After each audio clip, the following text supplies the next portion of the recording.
Hi, my name is A Benade.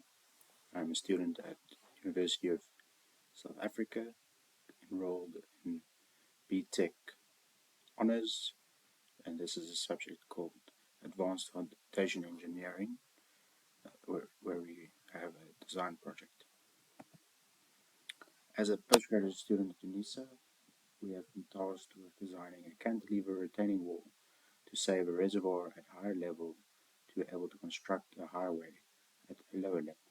The project consists of a design report, which has design parameters, trial dimensions, applied pressures, stability checks, design to ULS, drainage, and a design conclusion and recommendations. The design parameters are as follows.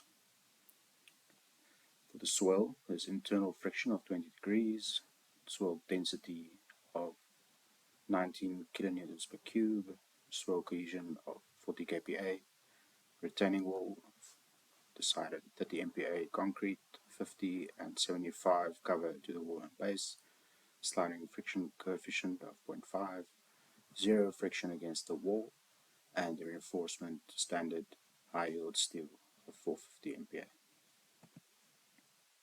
From our Greg Parrott reinforced concrete design book from BTech, there was a guide as to how you initially size a retaining wall, so that's what I used to determine the initial sizes. I did, however, up some of the dimensions initially, taking into account of the low soil friction, internal friction, as well as the additional surcharge from the applied pressures. There's the surcharge, no water pressure, because we will install a drainage system that will the table below the base. As you can see on the right is the resulting pressure distribution, and then in terms of design considerations, I took into account that there's a generally rule of thumb influence line, so I applied the reservoir as a point load at a distance. For stability checks, I checked sliding, overturning, swell bearing, and global stability. After these checks largely failed due to sliding and bearing, use of Procon to through inspection generate a preferred concrete wall. I then made use of the SABS ULS designs to design the retaining wall for bending and shear, both the stem and the hill, and then the secondary reinforcement. Further, I went and designed a drainage system.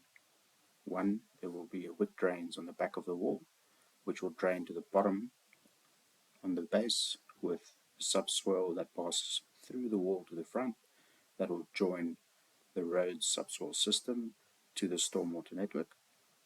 As well as at the top of the wall, there's an inverted culvert that forms a gutter for any surface runoff to then drain through a 200 diameter pipe down to road level and discharge onto the paving to be collected by the road stormwater network.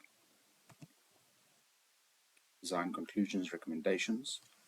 Due to the initial design failure, it was found that quite a large concrete wall with a rather large footing is necessary, and it makes excavation quite difficult, having to excavate so close to almost vertical up to the edge of the reservoir.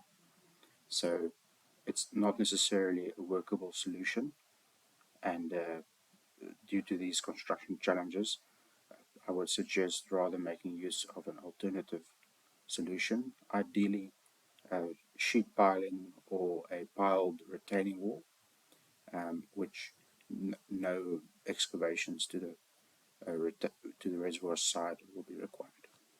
Thank you for your time.